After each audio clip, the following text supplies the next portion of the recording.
ನಮಸ್ಕಾರ ಎಲ್ಲರಿಗೂ. ನೀವು ನೋಡ್ತಾ ಇದ್ದೀರಾ Kannada sports official YouTube channel. India versus England Headingley test day ಒನ್ನಲ್ಲಿ ಸೆಷನ್ ಒನ್ನಲ್ಲಿ ಏನು ಆಯ್ತಂತ ಈ ಒಂದು ವಿಡಿಯೋದಲ್ಲಿ ನಾನು ಹೇಳ್ಕೊಡ್ತಾ ಹೋಗ್ತೀನಿ. ಅದಕ್ಕಿಂತ ಮುಂಚೆ ನೀವೇನಾದರೂ ಇನ್ನೂ ನಮ್ಮ ಒಂದು ಯೂಟ್ಯೂಬ್ ಚಾನಲ್ಗೆ ಸಬ್ಸ್ಕ್ರೈಬ್ ಆಗಿಲ್ಲ ಅಂದರೆ ಈ ಕೂಡಲೇ ಸಬ್ಸ್ಕ್ರೈಬ್ ಆಗಿ, ಹಾಗೆ ನೀವು ಟೀಮ್ ಇಂಡಿಯಾದ ಅಭಿಮಾನಿಗಳಾಗಿ ಈ ಒಂದು ವಿಡಿಯೋ ನೋಡ್ತಿದ್ದಲ್ಲಿ ದಯವಿಟ್ಟು ತಪ್ಪದೆ ಒಂದು ಲೈಕ್ ಮಾಡಿ. ಇನ್ನು ಮೊದಲಿಗೆ ಟಾಸ್ ಗೆದ್ದಿದ್ದು ಇಂಗ್ಲೆಂಡ್ ತಂಡದ ನಾಯಕ ಬೆನ್ ಸ್ಟೋಕ್ಸ್ ಅವರು ಫೀಲ್ಡ್ ಆಯ್ಕೊಂಡ್ರು. ಅಷ್ಟೇ ಬ್ಯಾಟಿಂಗ್ ಮಾಡಿದಂತ ಟೀಮ್ ಇಂಡಿಯಾ ಈಗ ಅದ್ಭುತ ಜೊತೆ ಆಟವನ್ನು ಇಲ್ಲಿ ಹೊರಡಿತು. ನಮ್ಮ ಟೀಮ್ ಇಂಡಿಯಾಗೆ ಕೆ ಎಲ್ ರಾಹುಲ್ ಮತ್ತು ಜೈಸ್ವಾಲ್ ಅವರ ಓಪನಿಂಗ್ ಜೋಡಿ ಈಗ ಈ ಒಂದು ಲೀಡ್ಸ್ ಅಂಗಳದಲ್ಲಿ ಅದ್ಭುತ ಜೊತೆ ಆಟ ಆಡಿದೆ.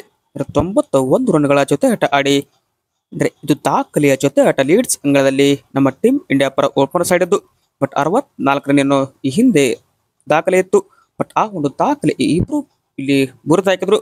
ಬಟ್ ಕೆ.ಎಲ್.ರಾಹುಲ್ ಅವರು ಇಲ್ಲಿ ಬೇಗ ಔಟ್ ಆದ್ರು. ಅಂದ್ರೆ 42 ರನ್ ಇದ್ದಾಗ ಬ್ರೆಂಡನ್ ಕಾರ್ಸ್ ಎಸೆದಂತ ಆ ಒಂದು ಬಾಲ್ ಈಗ ಇವರು ಕವರ್ ಡ್ರೈವ್ ಹೊಡೆಯೋಕೆ ಹೋಗಿ ಇಲ್ಲಿ ರೂಟ್ಗೆ ಕ್ಯಾಚ್ ಕೊಟ್ಟು ಔಟ್ ಆದ್ರು. ಬಟ್ ಡೆಬ್ಯೂ ಪಂದ್ಯದಲ್ಲಿ ಸಾಯಿ ಸುದರ್ಶನ್ ಅವರು ಇಲ್ಲಿ ಡಕ್ಔಟ್ಗೆ ಔಟ್ ಆದ್ರು. ಇದು ಬೆನ್ ಸ್ಟೋಕ್ಸ್ ಅವರಿಗೆ ಹಿಂದ್ಗಡೆ ಹೊಡೆಯೋಕೆ ಹೋಗಿ ಜೆಮ್ಮಿ ಸ್ಮಿತ್ ಹಿಡಿದಂತ ಅದ್ಭುತ ಕ್ಯಾಚ್ಗೆ ಇಲ್ಲಿ ಬಲಿಯಾಗ್ತಾರೆ. ಬಟ್ ಸುದರ್ಶನ್ಗೆ ಇದು ಡೆಬ್ಯೂ ಮ್ಯಾಚ್ ಆಗಿರೋದ್ರಿಂದ ಮುಂದಿನ ಇನ್ನಿಂಗ್ಸ್ ಅನ್ನು ಕೂಡ ಇದೆ.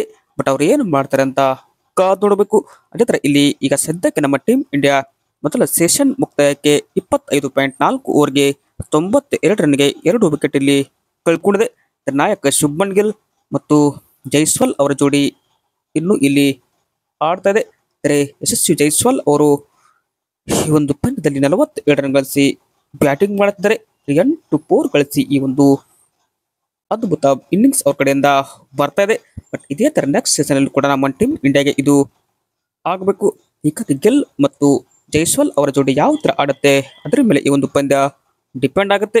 ನಿಮಗೆ ಹೇಗೆ ಅನಿಸ್ತು ಈ ಒಂದು ವಿಡಿಯೋ ಅಂತ ಕಮೆಂಟ್ ಬಾಕ್ಸ್ ಅಲ್ಲಿ ಕಮೆಂಟ್ ಮಾಡಿ. Thank you.